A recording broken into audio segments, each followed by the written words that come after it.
They called him a ghost returned from war. Ethan Walker was not just a Navy SEAL, but survival carved into a man with scarred features and steel gray eyes. He never walked alone. At his side were Rex and Shadow, two battle-trained German shepherds feared by all. People said they weren't dogs, but weapons with heartbeats. No one dared touch them. Until one quiet night, when an elderly woman in a wheelchair rolled forward.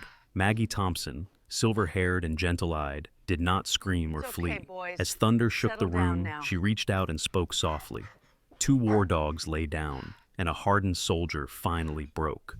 This is the story of how love disarmed what war could not, and how God's miracles arrive through fragile hands. If this story moves you, like, share, and subscribe so you never miss a chapter. Winter pressed its breath against the city, cold and patient, turning Chicago's streets into steel-gray rivers of light, where memories drifted like exhausted snow. Ethan Walker moved through that cold as if it were an old companion. At 39, he was tall without trying to be, broad-shouldered in a way that spoke of years carrying weight meant for many men. His face was carved sharp by deserts and oceans alike, cheekbones hard, jaw squared, a faint scar cutting through his left eyebrow like a careless signature from war. A short, untrimmed beard darkened his chin, more habit than style, and his eyes, steel blue and perpetually alert, never truly rested. People who met him often felt judged without being seen, not because Ethan was cruel, but because he had learned that looking too long at the wrong moment could get someone killed. Once, years ago, a hesitation had cost him a teammate. That moment had never stopped echoing. He had been a Navy SEAL once, spoken of quietly, with a mix of awe and discomfort, by those who knew the stories. Missions without names, nights without stars, decisions that could not be undone. When the uniform finally came off, the war did not. It simply learned to walk beside him, invisible, heavy, familiar. Civilian life felt like a language he understood, but no longer spoke fluently. He now worked for a private security firm, a job that paid well and asked few questions, guarding places where money tried to buy safety. Walking at his heels were Rex and Shadow. They were not pets. They were history. Rex, the older of the two at 7 years, was a massive German shepherd with a thick sable coat and a chest that seemed permanently expanded, as if he were always drawing breath for a fight. His ears stood tall, his amber eyes sharp and unforgiving. Rex had once dragged a wounded soldier 300 meters under fire. Since then, he trusted no stranger and believed danger arrived before sound. Shadow, younger by a year, was leaner, darker, his black and tan coat sleek like polished armor. He rarely barked. His intelligence lived in silence, in the way he watched hands, feet, breathing. Shadow had learned early that stillness could save lives. Both dogs bore faint scars beneath their fur, small reminders of shrapnel, fire, and loyalty that never asked why. Together, the three of them made people uncomfortable, not because they were loud or aggressive, but because they carried themselves like survivors, beings who had seen the edge and returned quieter. In public spaces, Rex's muscles stayed coiled, his low growl ready like thunder behind mountains. Shadow stayed close to Ethan's left side, matching his pace perfectly, as if their shadows had fused somewhere long ago.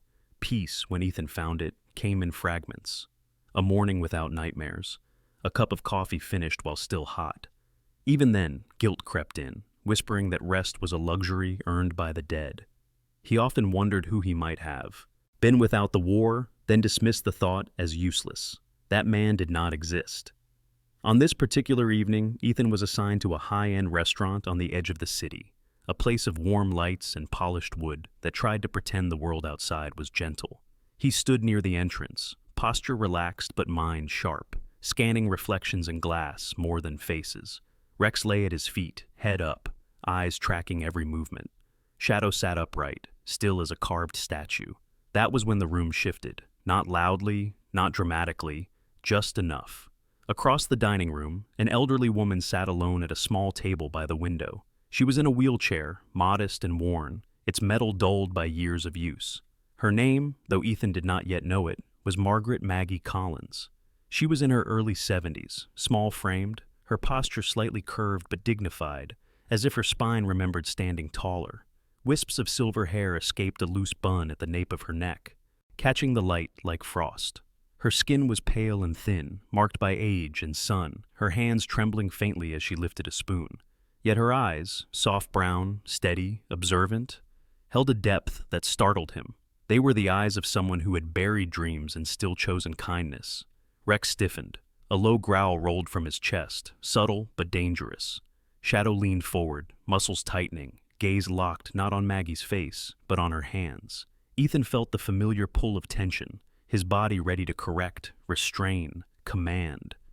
But before he could react, Maggie looked up, not startled, not afraid. She simply met the dog's gaze with calm curiosity, as if greeting old neighbors she had not seen in years. For reasons Ethan could not explain, his hand did not move to the leash. Something old stirred in the room, an unspoken recognition between broken beings who had learned to live anyway. And in that quiet moment, the soldier without a battlefield felt the first crack and surr, the armor he had worn since coming home. The restaurant breathed with quiet luxury, amber lights reflecting off polished wood, while winter pressed its frost against the tall windows, turning the outside world into a distant, muted painting. Ethan Walker remained near the entrance longer than his assignment required, not because of a threat, but because his attention kept drifting back to the woman by the window. Margaret Maggie Collins ate alone with the patience of someone who had learned that time no longer needed to be conquered. Her wheelchair was old, but meticulously clean, the rubber on its wheels worn smooth by years of use. She wore a soft gray cardigan over a pale blue dress, modest and carefully pressed, as if dignity were something she still practiced daily. Her body was frail, shoulders narrow, legs thin beneath a wool blanket folded neatly over her lap. Yet there was a quiet authority in the way she held herself. Maggie's silver hair, streaked with white like winter branches, was gathered loosely, and when she lifted her spoon, her hand trembled, not with fear, but with age. Ethan noticed the way she paused between bites, eyes drifting toward the window, as if listening to memories no one else could hear. Rex remained tense, ears forward, gaze fixed on her like a locked sight. Shadow stayed seated, still and watchful, his dark eyes tracking Maggie's smallest movements. The dogs were reacting not to danger, Ethan realized, but to something unfamiliar. Maggie did not avert her gaze when she noticed them. She studied them openly, with gentle curiosity, her lips curving into the faintest smile. There was no challenge in her expression, no nervous energy. Just acceptance. When the waiter approached her table, he was a young man barely in his 20s, thin and restless, with dark curls falling into his eyes and a nervous habit of tapping his fingers against his apron. His name tag read Daniel. He bent slightly to place a glass of water within Maggie's reach, his movements overly cautious, as if afraid to disturb her. Maggie thanked him warmly, her voice soft but steady, the kind that once calmed classrooms full of children. Daniel relaxed instantly, shoulders dropping, smiling back before hurrying away. Ethan noted the effect without fully understanding it. As the evening progressed, the restaurant grew quieter. Couples leaned toward one another, conversations lowered to murmurs. Outside, snow began to fall in slow, deliberate flakes. Ethan shifted his weight, adjusting the leash in his hand. He should have been focused on exits, reflections, the subtle rhythms of movement. Instead, his thoughts circled Maggie. Her presence unsettled him, not because she was weak, but because she was not. There was a resilience about her that felt familiar, though it wore a gentler shape than the one he recognized in himself. Eventually, Maggie finished her meal. She wiped her mouth carefully with a cloth napkin and folded it with practiced precision. As she maneuvered her wheelchair away from the table, one of the wheels caught slightly on the edge of the rug. She paused, hands gripping the rims, attempting to free herself without calling attention. Rex's growl returned, low and vibrating, echoing faintly across the quiet room. Heads turned. Shadow rose to his feet, body angled protectively toward Ethan. Before Ethan could issue a command, Maggie looked up at Rex. Her eyes held no alarm, only recognition. "Easy now," she said gently, her voice barely above a whisper. "I'm just passing through." She placed one hand on the armrest of her chair and the other lightly against the table, steadying herself. Rex's growl faded into a breath. His muscles loosened, just enough. Shadow sat back down, his tail resting flat against the floor. The room exhaled. Ethan felt something shift inside his chest, a pressure he had long ignored. He stepped forward, offering help, his voice careful. "Ma'am, may I?" Maggie looked at him fully for the first time. Up close, Ethan noticed the fine lines etched around her eyes, not by bitterness, but by years of smiling through grief. "Yes," she said simply. "Thank you." As Ethan adjusted the rug and guided her chair free, their eyes met. Maggie studied his face with quiet attention, taking in the scar, the beard, the weight he carried behind his eyes. "You've seen faraway places," she said, not as a question. Ethan hesitated, then nodded once. "Too many." She smiled, not sadly, but kindly. "So have I," she replied. Outside, the cold air bit sharply. Snowflakes clung to Maggie's cardigan as Ethan walked beside her to the waiting transport van. Rex and Shadow flanked them, calm now, their earlier tension gone. Maggie adjusted the blanket over her legs and looked back at the restaurant's warm glow. "Thank you for walking me out," she said. "Of course," Ethan answered. The words felt heavier than they should have. As the van door closed and pulled away, Ethan stood still for a long moment, snow settling on his shoulders. He realized, with a quiet certainty that unsettled him more than any threat ever had, that this woman, small, broken in body, whole in spirit, had already crossed a line his dogs guarded fiercely, and for the first time since leaving the battlefield, Ethan wondered whether peace might recognize him, if he dared to step closer. The evening shattered without warning, like glass struck by fate, when the front doors burst open and cold air rushed in carrying chaos with it. The man who stormed inside was later identified only as a petty criminal, but in that instant he felt enormous. He was in his early 30s, lean to the point of sharpness, with hollow cheeks and a nervous twitch at the corner of his mouth. His jacket was too thin for winter, dark and unzipped, revealing a handgun clutched in trembling hands. His eyes darted wildly, unfocused, driven more by panic than intent. Desperation clung to him like a second skin, the kind born from bad choices layered too long without mercy. When he shouted, his voice cracked, and that fracture was enough. Chairs scraped violently against the floor. Glasses shattered, and fear rippled outward in waves. Ethan Walker moved before thought could form. His body remembered what his mind tried to forget. He stepped forward, positioning himself instinctively between the threat and the diners, his grip tightening on the leashes. Rex surged first, muscles snapping into tension, teeth bared, a low, lethal snarl rolling from deep in his chest. Shadow followed half a second later, silent but no less dangerous, his body angled, calculating distance, waiting for release. The leashes stretched taut, cords of restraint against years of training designed for moments exactly like this. People screamed. Someone dropped to the floor, the air filled with sharp breaths and the metallic scent of fear. Ethan's eyes locked on the gun, his voice steady, commanding, a tone that had once cut through gunfire. He was ready to end it in seconds. But then something impossible happened. Margaret Maggie Collins did not scream. She did not freeze. Her wheelchair moved forward, slow but deliberate, its wheels whispering against the floor like a quiet refusal to panic. The contrast was staggering. A small, elderly woman advancing while able bodies collapsed around her. Maggie's hands trembled, not from fear, but effort, as she reached for her soup bowl. Steam curled upward, fragrant and ordinary, stubbornly human in the midst of terror. She placed it on the floor between herself and the dogs, then leaned forward as far as her frail body allowed. The motion cost her. Pain flickered across her face, but she did not retreat. She let the spoon slip from her fingers. The sound was soft, almost laughably so, a simple clink against tile, but to Rex and Shadow, it was familiar, intentional. It was the sound of training, of care, of moments after danger had passed when hands shook and breath returned. Maggie's voice followed, low and warm, carrying no authority, only truth. "Easy now, my brave boys," she murmured. "No one here is leaving you." Rex faltered mid-snarl, his ears twitched, eyes flicking from the gun to Maggie's face. Shadow hesitated, weight shifting back, the tight coil in his body loosening just enough to choose stillness over attack. In that suspended breath of time, Ethan felt his heart stutter. Commands died on his tongue. The dogs were not looking to him anymore. They were listening to her.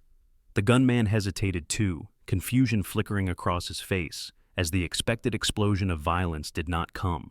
That pause was enough. Ethan lunged forward, moving with precise economy, disarming the man in a single fluid motion and driving him to the ground. Security personnel rushed in, hands restraining, voices shouting. The threat ended as quickly as it had begun, but no one spoke. Rex sat. Shadow followed. Two war-trained German shepherds, bred and honed for combat, now calm at the feet of a woman who could not stand. Maggie exhaled slowly, one hand resting against her chest, eyes closed for a brief moment of prayer or memory or gratitude. Ethan could not tell which. When she opened them, she met his gaze. There was concern there, but also reassurance, as if she were the one checking on him. "You're all right now," she said softly, though she did not specify who she meant. Ethan felt something break loose inside him, something long locked away behind discipline and survival.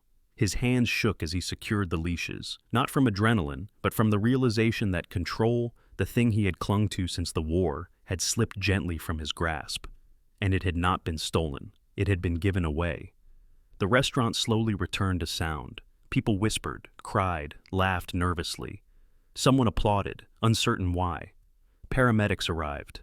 Maggie remained where she was, quiet, almost invisible again, as if she had not just altered the balance of every soul in the room. When Ethan knelt beside her, his voice was hoarse. "How did you do that?" Maggie smiled faintly. "I listened," she replied. As the night settled and the echoes of fear faded, Ethan understood that the moment would follow him forever. Not the gun, not the danger, but the sight of two warriors choosing trust over violence, guided by a woman the world had long underestimated. And he knew, with a certainty that frightened him, that nothing between them would ever be the same again. Friday nights slowly became a ritual neither of them named, as winter loosened its grip and the city learned to breathe again under thawing skies. Ethan Walker began driving Maggie home every Friday evening after the incident, not out of duty or pity, but because Rex and Shadow refused to leave her side. The first time, Ethan had hesitated, standing beside his truck with its scratched black paint and quiet engine hum, unsure how to ask without offending. Maggie solved it for him with a smile that held no embarrassment. "I make a decent pot roast," she said, "and I don't like eating alone." That was how it started. Maggie's small house sat on a quiet street lined with old maples, their branches scarred but stubborn, much like her. Inside, the place smelled faintly of books and lavender soap. Framed photographs filled the walls, children smiling in classroom rows, a young soldier in a faded uniform standing beside a woman with bright eyes and dark hair, both laughing as if the world had not yet taught them otherwise. Maggie moved through her home with practiced efficiency, her wheelchair bearing the marks of long familiarity. She was careful but not fragile, her movements deliberate, economical. Her hands still trembled, especially when she was tired, but her voice never did. Rex and Shadow settled immediately, lying close to her chair, their massive forms softening in her presence. Rex rested his chin near her footrest, eyes half-lidded, his breathing slow and deep. Shadow preferred her left side, his head occasionally lifting to study her face as if memorizing it. Ethan noticed how their bodies mirrored hers, how the tension he lived with seemed to drain from them within those walls. They ate together at a small wooden table, Maggie insisting on setting an extra place, even though Ethan often hovered nearby instead of sitting. She spoke of her years as a schoolteacher, her voice warming when she mentioned the children. She described small boys who grew quiet after their fathers were deployed, girls who drew pictures of helicopters and flags instead of flowers. She never spoke with anger, only sorrow carefully folded into wisdom. "They carried their grief like backpacks too heavy for their age," she said once, eyes distant. "I couldn't lighten the load, but I could teach them how to stand." Ethan listened more than he spoke. When he did talk, it came slowly, words weighed and measured. He told her about teammates who never came home, about jokes shared before missions, about the sound of silence after explosions faded. He did not glorify the violence. He named the losses. Maggie never interrupted. She never told him he would heal with time. She simply listened, nodding occasionally, as if acknowledging something sacred. One evening, as spring rain battered the roof and thunder rolled overhead, Shadow's calm shattered. The first crack of thunder sent him pacing, nails clicking sharply against the floor, his breath coming. Fast and shallow. His body trembled, muscles tight as wire. Rex lifted his head, alert but composed, positioning himself nearby. Ethan recognized the signs immediately. Shadow had always reacted poorly to sudden loud noises, ever since a night patrol years ago when an explosion had torn the air open without warning.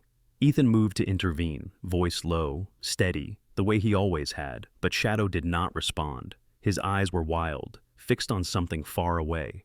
Before Ethan could reach him, Maggie rolled forward. Her movements were slower than urgency demanded, yet purposeful. She extended her hand, thin and shaking, and rested it gently against Shadow's head. Her palm was warm. "You don't have to be strong tonight," she whispered. "You're safe. You're home." Her voice did not command. It invited. Shadow's pacing slowed, then stopped. He lowered himself inch by inch until his head rested against her knee. His breathing steadied. Rex lay down beside him, pressing close. Ethan stood frozen. The sound of rain blurred into a distant hush. Something inside him broke open, a dam long reinforced by discipline and guilt. He turned away, pressing his fist against his mouth, shoulders shaking as tears came unbidden, violent in their release. He had not cried since the day he stood at a military funeral, rain soaking his uniform while flags were folded with ceremonial precision. Maggie did not look at him. She did not offer comfort with words. She simply stayed, her hand on Shadow's head, her presence unmovable. Later that night, as the storm passed and silence returned, Ethan helped Maggie prepare tea. He noticed the way her hands trembled more than usual, the effort it cost her to endure pain without complaint. "You carry more than you show," he said quietly. Maggie smiled. "So do you," she replied. In that simple exchange, something unspoken settled between them, a recognition that wounds did not need to match to be understood. As Ethan drove home, that night, Rex and Shadow sleeping peacefully in the back seat, he realized that the walls he had built to survive were no longer protecting him. They were keeping him from living. And somehow, in the quiet company of an old teacher in a wheelchair, he was beginning to remember how to stay. Spring arrived quietly the year Maggie Collins died, as if the world itself had learned to tread gently around certain losses. She passed in her sleep on a Tuesday morning, the kind of passing people pray for, but rarely receive. The nurse found her just after sunrise, hands folded neatly over her chest, her face calm, almost amused, as though she had finally reached the end of a long story and found the ending acceptable. Ethan received the call while standing in a parking lot, keys in hand, Rex and Shadow waiting patiently behind him. He did not drop the phone. He did not speak for several seconds. When he finally said thank you, his voice sounded older than it had the day before. The funeral was small. Maggie had outlived most of her family and had never wanted attention. A handful of former students came, now grown, carrying flowers and quiet gratitude. They spoke of a woman who had stayed late after school, who remembered birthdays, who noticed sadness before it had a name. Ethan stood at the back, tall and still, dressed in a dark suit that felt more like armor than respect. Rex and Shadow lay beside him, uncharacteristically calm, their heads lowered as if they understood the gravity of absence. After the service, a lawyer approached Ethan. Thomas Reed was a thin man in his late 50s, with graying hair combed carefully to hide uncertainty and eyes softened by years of delivering news people were rarely ready to hear. He handed Ethan a sealed envelope. "She was very clear," Thomas said gently. "This was meant for you." Ethan opened it alone that evening. Inside was a single page, written in Maggie's careful handwriting. "You've protected the world long enough.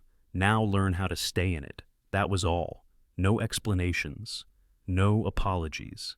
Ethan sat at his kitchen table for hours, the paper resting beneath his hands, Rex's head on his foot, Shadow curled close by. He realized then that Maggie had never been preparing him to lose her. She had been preparing him to live without needing a battlefield. Within months, Ethan made decisions that would have terrified the man he used to be. He left his security job, ignoring the raised eyebrows and warnings. "You're good at this," they told him. He nodded, but did not argue. Good, he had learned, was not the same as whole. Using Maggie's modest savings, money she had insisted he accept despite his protests, combined with his own, Ethan purchased an old community center on the outskirts of the city. The building was tired, its bricks weathered, windows clouded by years of neglect. But it stood solid. It reminded him of Maggie. He named it The Haven. The Haven became a place where veterans arrived carrying invisible injuries heavier than any pack. Men and women of different ages, different wars, all wearing the same guarded expressions Ethan recognized instantly. One of the first was Lucas Bennett, a former infantryman in his early 30s, broad and muscular, but hunched as if expecting impact. Lucas had a shaved head, a thick beard he hid behind, and eyes that avoided mirrors. Nightmares had driven him away from his family. He barely spoke his first week. Rex was the one who approached him first, sitting close without pressure, offering warmth instead of solutions. Lucas cried that night, the first time since deployment. Rex and Shadow became the heart of the place. Rex, older now, moved with measured confidence, teaching patience through presence. Shadow, still sharp but gentler, learned to sit with shaking hands, to endure silence without judgment. Other rescue dogs joined them over time, each with scars of their own, but it was Rex and Shadow people asked for by name. They were not trained therapists. They were proof that survival did not have to be lonely. Ethan watched the center grow, watched laughter return to rooms once heavy with despair. He found himself smiling without effort, sleeping through nights without fear. Some evenings, after the last sol, light was turned off and the building settled into quiet. He returned home and performed a ritual he never skipped. He placed a single plate and a spoon on the small step outside his back door. He never explained it to anyone. Rex and Shadow sat beside him, solemn and still, watching the horizon as the sun sank low. He thought of Maggie then, not as a woman in a wheelchair, not as loss, but as a presence that lingered, stitched into every act of kindness he now allowed himself. He understood finally what she had seen in him long before he could see it himself. Strength was not in control, it was in staying, in choosing love after the world had taught you violence. As darkness settled, Ethan whispered a thank you into the quiet. Rex rested his head against Ethan's knee. Shadow pressed close. And in that stillness, the soldier without a battlefield stood rooted in the life he had been brave enough to claim, knowing now that sometimes the ones who tame monsters do so not with power, but with the courage to be gentle. Sometimes, miracles do not arrive with thunder or light from the sky. They arrive quietly, through a fragile hand, a patient heart, a moment when love chooses to act instead of fear. In this story, no angel descended, no voice spoke from heaven. And yet, something holy happened. A broken soldier learned to stay, wounded animals learned to trust, and a woman the world had overlooked became the vessel of grace. Perhaps this is how God often works, not by removing pain, but by placing someone beside us who teaches us how to carry it, not by erasing our scars, but by letting them become doorways through which compassion enters. Maggie did not heal Ethan with power or strength. She healed him with presence. And that, too, is a miracle. In our everyday lives, we pass by countless chances to be that quiet miracle for someone else. A kind word, a listening ear, a moment of patience when anger would be easier. We may never know whose life is changed by the smallest act of love, but God knows, and sometimes that is enough. If this story touched your heart, let it travel further than this moment. Share it with someone who may need hope. Leave a comment and tell us what part spoke to you or who you were reminded of. Subscribe to the channel so more stories of healing, love, and second chances can find their way to those who need them most. May God bless you for watching. May He comfort the weary, strengthen the broken, and surround you with love in places you least expect. And may you never forget, sometimes the greatest miracle is simply choosing to stay, to love, and to be gentle in a world that has taught us otherwise.